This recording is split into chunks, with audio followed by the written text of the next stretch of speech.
habis belajar sejarah tentang kerajaan-kerajaan zaman dulu gitu. Oh iya? Iya, terus aku tuh tadi belajar tentang salah satu kerajaan tapi dia belum selesai materinya gitu loh, kayak kerajaan pertama yang ada di Bali. Tapi aku nggak tahu apa ya. Kerajaan Singamandawa nggak sih? Emang iya? Iya, coba kita cari aja yuk. Yuk cari yuk.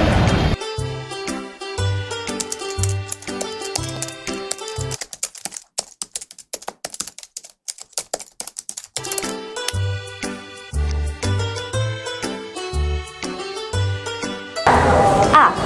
Letak dan sumber sejarah. Kerajaan Singamandawa merupakan kerajaan pertama yang ada di Pulau Bali, tepatnya di daerah sekitar Gunung Batur.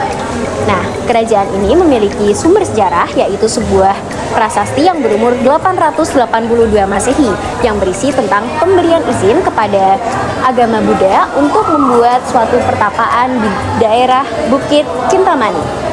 B. Sistem politik. Pada masa pemerintahan kerajaan Singamandawa ini memiliki sistem pemerintahan yang berbeda-beda. Yang pertama yaitu pada masa pemerintahan Urgasena. Pada masa pemerintahan tersebut terjadi pada 915 Masehi sampai dengan 942 Masehi.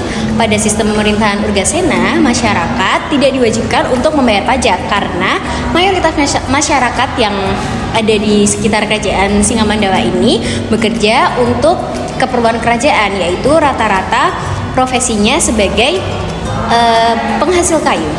Yang kedua yaitu pada masa pemerintahan Udayana. Masa pemerintahan ini terjadi pada abad 989 Masehi sampai dengan 1011 Masehi. Pada masa ini pengaruh Jawa sangat kuat terhadap Bali. Dibuktikan dengan prasasti yang kebanyakan berbahasa Jawa kuno atau bahasa Kawi. Yang ketiga yaitu pada masa pemerintahan Anak Wungsu pada tahun 1048 Masehi sampai dengan 1077 Masehi, Bali memperjelas wilayah kekuasaannya dan menyatakan bahwa memiliki 28 prasasti. C. Sistem ekonomi. Sistem ekonomi pada kerajaan Singaraja ini berpusat pada sektor pertanian. Masyarakatnya erat pada sistem bercocok tanam, mulai dari berkebun, berladang, serta beririgasi. Selain bertani, masyarakatnya juga ada yang menjadi pengrajin perhiasan, senjata, pemahat atau pelukis, serta pedagang. D. Sistem sosial budaya. Sistem sosial budaya pada kerajaan Singamandawa ini ditandai dengan adanya prasasti sebelum masa kekuasaan Raja Anak Wungsu. Prasasti ini baru dikenal sebagai seni, yaitu seni keraton dan seni rakyat. Seni keraton merupakan seni yang lahir, berkembang, serta dipertunjukkan di keraton, sedangkan seni rakyat merupakan seni yang lahir, berkembang, serta dipertunjukkan di rakyat. Selain itu, dari segi agama, kepercayaan zaman Hindu dititik beratkan pada pemujaan roh-roh nenek moyang yang disimbolisasikan pada bangunan pemujaan seperti bangunan rupa yang mirip dengan bangunan punduk berundak-undakan. Selain itu, kepercayaan pada dewa-dewa laut, gunung, dan lain sebagainya merupakan kepercayaan sebelum zaman Hindu mulai bercermin pada kehidupan masyarakat. Yang terakhir yaitu keruntuhan sejarah. Kerajaan ini mengalami keruntuhan setelah raja terakhir, yaitu Paduka Batara Sri Artasura, yang berjuang mempertahankan kemerdekaan Bali dari ekspansi Majapahit di bawah pimpinan Gajah Mada.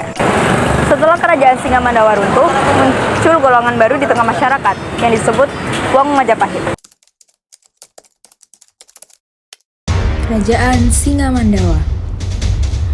Diperkirakan kerajaan ini diperintah oleh raja-raja keturunan dinasti Warmadewa, penguasa terakhir kerajaan Bedulu atau dalam berdahulu, yang menentang ekspansi kerajaan Majapahit pada 1343 pimpinan Gajah Mada. Namun berakhir dengan kekalahan kerajaan Bedulu.